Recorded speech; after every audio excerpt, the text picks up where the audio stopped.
Hello everyone, हामी चाहिँ business स्ट्याटिस्टिक्सको measure of dispersion हेरिरहेका थियौँ र मेजर अफ डिस्पर्सनमा आज हामी मिन डेभिएसन हेर्न गइरहेछौँ। अघिल्लो भिडियोजहरूमा हामीले पोजिसनल एभरेज अथवा पार्टिसन भ्यालुजहरूबाट कसरी भेट्न सकिन्छ, मेनली जुन क्वार्टाइल डेभिएसन थियो त्यो हेऱ्यौँ। आज चाहिँ अब मिन डेभिएसनमा हामीले के हेर्न गइरहेछौँ भने सबै अब्जर्भेसन्सहरूसँग रिलेटेड कुरा भयो। पोजिसनल एभरेजमा सर्टेन पोजिसन्समा डिफाइन्ड हुन्थ्यो, हामीले सबै अब्जर्भेसन्सहरू लिँदैन थियौँ। तर अब हामीले यहाँनिर variations of items based on average, ठिक छ, आइटम्सहरू बिच कति भेरिएसन्स छ बेस्ड अन एभरेज भ्यालु, र एभरेज भ्यालु क्यालकुलेसन गर्दा जहिले पनि हामीले अल अब्जर्भेसन्स जति अब्जर्भेसन्सहरू छ त्यसमा बेस्ड भएर भ्यालुहरू निकाल्ने काम गर्छौँ हैन। अब मिन डेभिएसन भनेपछि यहाँनिर के भयो भन्दा यसले चाहिँ भेरिएसन देखाउँछ from an average, variation from an average covering all observations, covering all observations, ठिक छ। एभरेजबाट भेरिएसन चेक गर्ने र जसले चाहिँ सबै अब्जर्भेसन्स कभर गर्छ। तर रेन्ज र क्वार्टाइल डेभिएसनमा सबै अब्जर्भेसन्समा बेस्ड हुँदैन। हामीले तिनीहरूको डिमेरिट्सहरूमा पनि हेरिसकेका छौँ त्यो कुराहरू। त्यसैले मिन डेभिएसन चाहिँ रेन्ज र क्वार्टाइल डेभिएसन भन्दा अझै राम्रो डेभिएसन अथवा स्क्याटर्डनेस मेजर गर्ने एउटा मेथड हो, किनभने यहाँ सबै अब्जर्भेसन्सहरू चाहिँ हामीले हेर्छौँ, ठिक छ। अब जेनरली यसलाई चाहिँ अर्को तरिकाले डिफाइन गर्दा के पनि डिफाइन गरिन्छ भने arithmetic mean of absolute deviations, ठिक छ। Arithmetic mean of absolute deviations of items from mean, median and mode हो। यहाँबाट चाहिँ हामीले के गर्छौँ त मिन, मिडियन, मोडबाट हामीले डेभिएसन क्यालकुलेट गर्छौँ। डेभिएसन क्यालकुलेट गर्दा जहिले पनि सर्टेन एउटा स्ट्यान्डर्ड भ्यालु हुन्छ। त्यो स्ट्यान्डर्ड भ्यालुहरूभन्दा अरू भ्यालु कति टाढा गएको छ भनेर क्यालकुलेसन गर्नु नै डेभिएसनको क्यालकुलेसन हो हैन। अब अघिल्लो भिडियोजहरूमा हामीले के हेरेका थियौँ भन्दा डेभिएसन क्यालकुलेट गर्दा जेनरली हामीले एज्युम्ड मिन भनेर सपोज गर्थ्यौँ अथवा एरिथमेटिक मिनबाट हामीले क्यालकुलेसन गर्थ्यौँ। र हामीले के पनि थाहा छ भने स्क्वायर अफ एरिथमेटिक मिन गरेर हामीले स्क्वायर अफ एरिथमेटिक मिनबाट जुन डेभिएसन आउँछ हो त्यो डेभिएसन चाहिँ सबसे स्मलेस्ट डेभिएसन त्यसले दिने काम गर्छ हैन, हो त्यो कुरा हेरेका थियौँ। तर डेभिएसन भनेको एउटा सेन्ट्रल टेन्डेन्सीको भ्यालु जुनबाट पनि क्यालकुलेट गर्न सकिन्छ हैन। त्यसैले हामीले चाहिँ मिन, मिडियन, मोड यिनीहरू तीनटै सेन्ट्रल टेन्डेन्सीको भ्यालुजहरू हुन् र यहाँबाट हामीले के क्यालकुलेट गर्न सक्छौँ त डेभिएसन्सहरू क्यालकुलेट गर्न सक्छौँ। यदि मिनबाट डेभिएसन क्यालकुलेट गर्यौँ भने यसलाई के भन्छ त मिन डेभिएसन फ्रम मिन भनेर भनिन्छ। यदि मिडियनबाट क्यालकुलेट गरिन्छ भने यसलाई मिन डेभिएसन फ्रम मिडियन भनेर भनिन्छ र मोडबाट क्यालकुलेसन गरिन्छ भने मिन डेभिएसन फ्रम मोड भनिन्छ है। यो तीनवटा क्यालकुलेसन हुन्छ र यहाँनिर हामीले के भनेका छौँ भने यिनीहरू चाहिँ एब्सोल्युट डेभिएसन्सहरू हो। एब्सोल्युट डेभिएसन्स भनेको यहाँनिर हामीले साइनको केही पनि भूमिका छैन, जहिले पनि हामीले पोजिटिभ भ्यालु नै भेट्छौँ, किनभने हामीले एब्सोल्युट भ्यालु भित्र राखेर त्यहाँ सब्ट्र्याक्सन गरिरहेका हुन्छौँ अथवा डेभिएसन भेटिरहेका हुन्छौँ। त्यसैले यो सबैले के दिन्छ त पोजिटिभ भ्यालुजहरू नै दिन्छ हैन। र अर्को एउटा इम्पोर्टेन्ट कुरा भनेको तपाईले यदि डेभिएसन्स कुन डेभिएसन्स बेस्ट हुन्छ भनेर भन्नुहुन्छ भने हामीले mean deviation from median calculate गर्यौँ भने थ्योरिटिकल्ली मिडियनलाई प्रिफर गरिन्छ, किनभने मिडियनबाट आएको डेभिएसन्सहरू चाहिँ मिनिमम हुन्छ व्हेन साइन्स आर इग्नोर्ड, ठिक छ। जब साइन्सहरू इग्नोर गरिन्छ यहाँबाट आउने डेभिएसन्सहरू मिनिमम हुन्छ। हामीले चाहिँ सपोज एरिथमेटिक मिनको कुरा गर्ने हो भने एरिथमेटिक मिन सपोज हामीले एज्युम्ड मिनमा एरिथमेटिक मिन सबसे थोरै हुन्छ हैन। हो यो कुरा अघिल्लो भिडियोजहरुमा हेरेका थियौं। तर त्यसमा पनि हामीले मिडियनलाई चाहिँ लिने हो भने त्यो भन्दा पनि सानो चाहिँ मिडियनले डिभिएसन्सहरु दिने रहेछ। ठीक छ कुराहरु। अब यहाँबाट हामीले के क्याल्कुलेसन गर्नुपर्ने छ त भन्दा फर्मुलाहरु के हुन्छ त। पहिलो इन्डिभिजुअल सिरिजको हेरौं। इन्डिभिजुअल सिरिजमा हामीले mean deviation from mean calculate गर्नुपर्ने छ। यो भनेको summation x minus mean divided by n हुन्छ हैन। यो भनेको डेभिएसन भयो यहाँनेरि। त्यसैगरी mean deviation from median calculate गर्नु पर्यो भने यहाँनेरि summation x minus median divided by n हुन्छ। त्यसैगरी डिस्क्रिट सिरिजमा तपाईले क्याल्कुलेट गर्नु पर्यो भने मीन डेभिएसन फ्रम मीन को भ्यालु भनेको summation f x minus x को बार डिवाइडेड बाइ n हुन्छ। यहाँनेरि समेसन f भनेको चाहिँ n हुन्छ। त्यसैगरी मीन डेभिएसन फ्रम मिडियन, ठीक छ। मीन डेभिएसन फ्रम मिडियन भनेको summation f x minus median divided by n हुन जान्छ। र अब यहाँनेरि मोड पनि क्याल्कुलेसन गर्न सकिन्छ। Mean deviation from mode, mean deviation from mode भनेको summation f x minus mode divided by n हुन्छ है। यसरी क्याल्कुलेट गर्न सकिन्छ। अब कन्टिन्युअस सिरिजको लागि पनि यही फर्मुला हो। कन्टिन्युअस सिरिज र हाम्रो डिस्क्रिट सिरिजको फर्मुला सेम टु सेम नै हुन जान्छ। डिफरेन्सेस यति हुन्छ कि जब हामी x को भ्यालु क्याल्कुलेट गर्छौं कन्टिन्युअसमा त्यति बेला हामीले mid value of the interval corresponding class interval लिन्छौं। मेन डिफरेन्स भनेको चाहिँ त्यति नै हुन जान्छ है। यो भयो हामीले यहाँ एब्सोल्युट मेजर अफ डिस्पर्सन भनेर हेर्यौं। यहाँनेरि जति पनि फर्मुला लेख्यौं यो सबै एब्सोल्युट मेजर अफ डेभिएसन हो। अब relative measure of deviation calculate गर्नु पर्यो भने हामीले के गर्छौं, coefficient of mean deviation from mean भनेको चाहिँ हामीले रिलेटिभ मेजर अफ डिस्पर्सन भयो। यो भनेको mean deviation from mean divided by mean हुन्छ।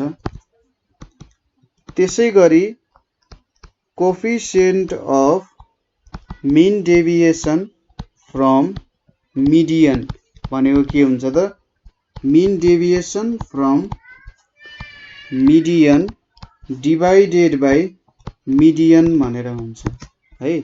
र मोड को लागि के हुन्छ, coefficient of mean deviation from mode is equals to के भयो, mean deviation from mode divided by mode हुन जान्छ। यसरी चाहिँ हामीले रिलेटिभ मेजर अफ डिस्पर्सनहरु पनि क्याल्कुलेसन गर्न सक्छौं। आज चाहिँ हामीले अब उयो हेरौं न त एकचोटी इन्डिभिजुअल सिरिजमा कसरी चाहिँ हामीले मीन डेभिएसन फ्रम मीन र मीन डेभिएसन फ्रम मिडियन क्याल्कुलेट गर्न सक्छौं। अर्को भिडियोमा हामी डिस्क्रिट सिरिज र कन्टिन्युअस सिरिजमा हेरौँला र थोरै त्यसको मेरिट्स र डिमेरिट्स पनि चेक गरौँला है। सुरुमा अब एउटा डेटा छ हामीसँग 10, 20, 30, 40, 50 र 60 ल 70 सम्म छ अरे। अब यसको हामीले मीन डेभिएसन फ्रम मीन र मीन डेभिएसन फ्रम मिडियन क्याल्कुलेट गर्नुपर्ने हो। त्यसैगरी तिनीहरुको कोफिसिएन्टहरु क्याल्कुलेट गर्नुपर्ने छ। सुरुमा एउटा टेबल बनाऊ। x भएको यहाँ 10, 20, त्यसैगरी 30, 40, 50, 60, 70 छ। अब यहाँनेरि तपाईले x माइनस मीन गर्नु पर्यो, मीन पनि चाहियो। त्यसैगरी यहाँनेरि मिडियन पनि चाहियो। मैले दुईटै एउटै टेबलमा गरे। यहाँनेरि टोटल नम्बर अफ अब्जर्भेसन्स भनेको कति छ, 1 2 3 4 5 6 7 वटा अब्जर्भेसन्स छ। अब यहाँबाट मीन को भ्यालु के हुन्छ त, समेसन x बाइ n हुन्छ। भनेको 10 देखि 70 सँग जोड्दाखेरि कति हुन्छ त भन्दा यहाँनेरि 1 * 8/2 भन्छ 60, 100, 100 + 50 भनेको 150, 150 + 60 भनेको 210, 280 भयो। 280 डिवाइडेड बाइ 7 भनेको 40 हुन जान्छ।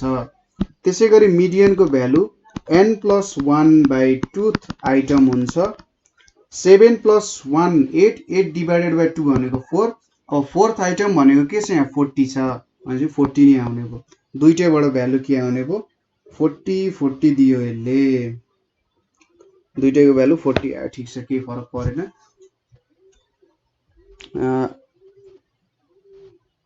यसो गरौँ यहाँनेरि अर्को 80 भन्ने भ्यालु पनि जोडौँ हैन यहाँनेरि 80 पनि थपिदिए मैले ताकि अब मिन र मिडियन अलि डिफरेन्ट आओस् र मिन डेभिएसन कति आउँछ भन्ने कुरा थाहा होस् है सपोज 70 सम्म जोड्दा 10 + 20 + 30 + 40 + 50 + 60 + 70 + 80 गर्दाखेरि 360 आउँछ है यहाँनेरि 360 आयो र यहाँनेरि 8 हुने भयो अब 360 डिवाइडेड बाइ 8 भनेको के हुने भयो 45 आउने भयो यहाँनेरि हैन 45 आयो ल अब मिडियन भनेको के हुन्छ यहाँनेरि टोटल नम्बर अफ अब्जर्भेसन्स अब 9 8 वटा भयो हैन 8 वटा भयो भने चाहिँ यहाँनेरि 8 + 1 भनेको 9 हुन्छ 4.5th आइटम आउने भयो है 4.5th आइटम आउने भयो यहाँनेरि अब 4.5th भनेपछि हामीले के लिनु पर्यो फोर्थ आइटम प्लस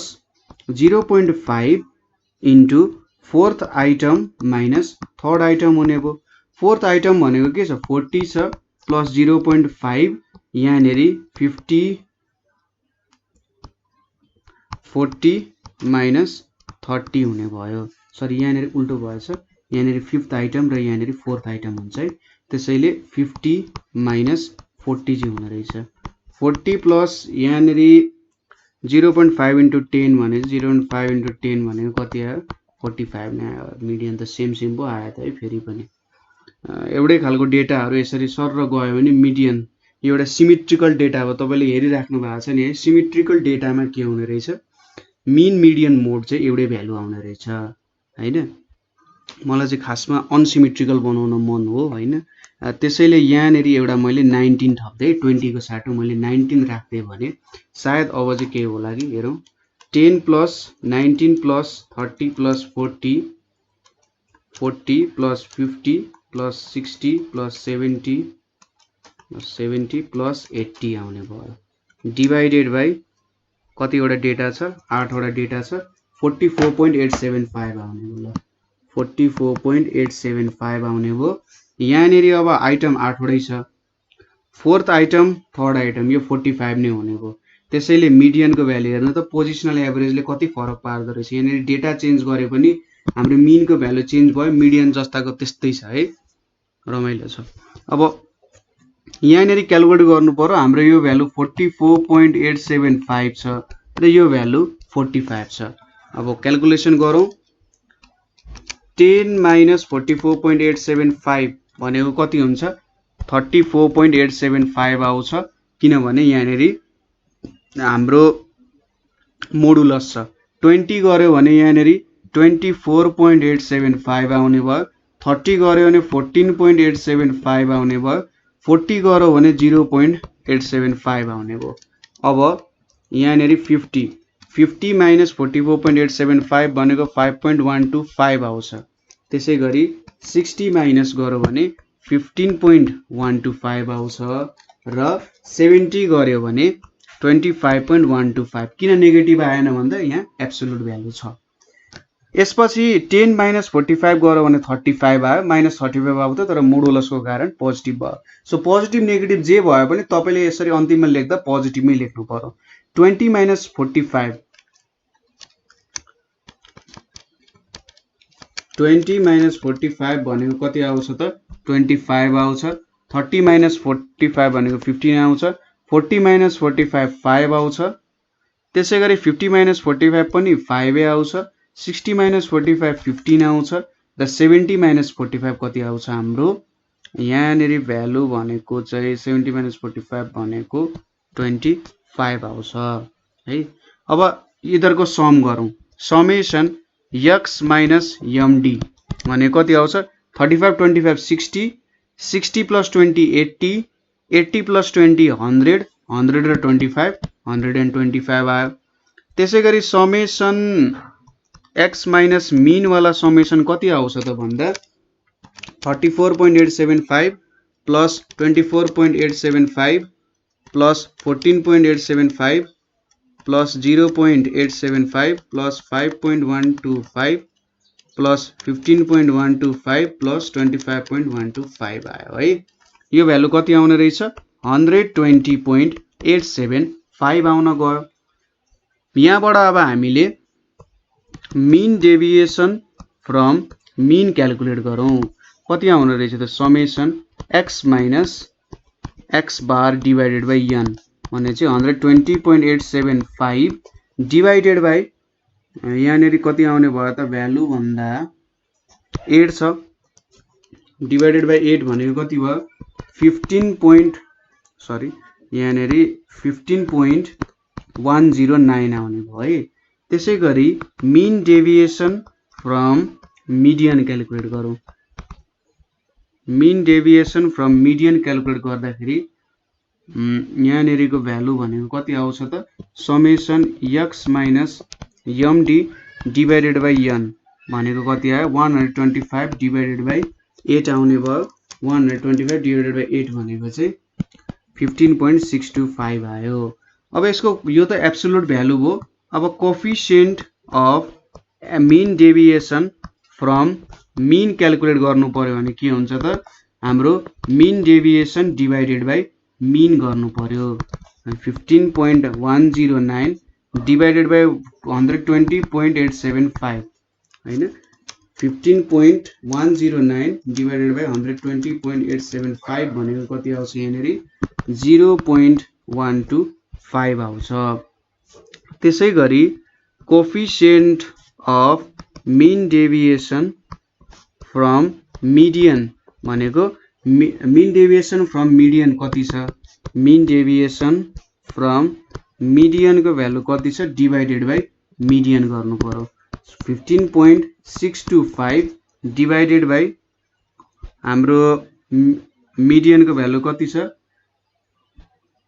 हाम्रो मीन को भ्यालु मैले त्यहाँ 44.875 ले चाहिँ डिवाइड गर्नु पर्ने है। यहाँनेरि 44.875 ले चाहिँ अलिकति धेरै भ्यालुले डिवाइड गरिएको छ। 15.109 डिवाइडेड बाई 44.875 भनेको कति आउँछ अलिकति धेरै आयो भ्यालु 0.337 आइपुग्यो। अब मिडियन को भ्यालु 45 छ सो 15.625 डिवाइडेड बाई 45 भनेको कति आयो 0.347 आयो है। यसरी हामीले क्याल्कुलेसन गर्न सक्छौं। क्याल्कुलेसन सजिलो नै हो अलिकति यहाँनेरि मैले प्रब्लमलाई गाह्रो मात्रै बनाउन खोजे हो ताकि अनसिमेट्रिकल डेटा हेरियोस् किनभने सिमेट्रिकल डेटाको क्याल्कुलेसन एकदमै सजिलो हुन्छ। यसमा खासै धेरै सोच्नै पर्दैन। यस्तो खालको 10 20 30 40 आयो भने सोच्नुस् कि यसको mean deviation from mean deviation from median same सेमै आउँछ। अब यहाँनेरि मोड किन क्याल्कुलेट गरेनौ भन्दा हामीले जेनरली मोडहरु इल डिफाइन्ड हुन सक्छन् हैन। मोडहरु यदि इल डिफाइन्ड भइदिन्छ त स्वाद परेन। त्यही भएर यहाँनेरि हामीले इन्डिभिजुअल सिरिजमा क्याल्कुलेसन गर्दा मोडको काम गरेनौ। ठीक छ। सो आज हामीले के हेर्यौ त भन्दा मीन डेभिएसन को थोरै हामीले इन्ट्रोडक्सन पोर्सन हेर्यौ है। त्यसपछि के हुँदो रहेछ यसको फाइदाहरु के रहेछ भन्ने कुरा हेर्यौ। कसरी क्याल्कुलेसन गर्न सकिन्छ र फर्मुलाहरु के हो भनेर हेर्यौ र इन्डिभिजुअल सिरिजमा कसरी क्याल्कुलेसन गर्न सकिन्छ भन्ने कुरा पनि हेर्यौ। अर्को भिडियोमा चाहिँ हामीले मीन डेभिएसन इन्डिभिजुअल सिरिजमा गरिसकेपछि डिस्क्रिट र कन्टिन्युअसमा कसरी गर्न सकिन्छ र यसको मेरिट्स डिमेरिट्सहरु के छ त्यो कुराहरु हेर्छौं है। सो यहाँसम्म तपाईहरुलाई केही प्रब्लम भयो भने हामीलाई कमेन्ट गर्न सक्नुहुन्छ अथवा 9849595895 मा कल गरेर तपाईको क्वेशन्सहरु पनि राख्न सक्नुहुन्छ है। सो आजको लागि यति नै। Thank you for watching.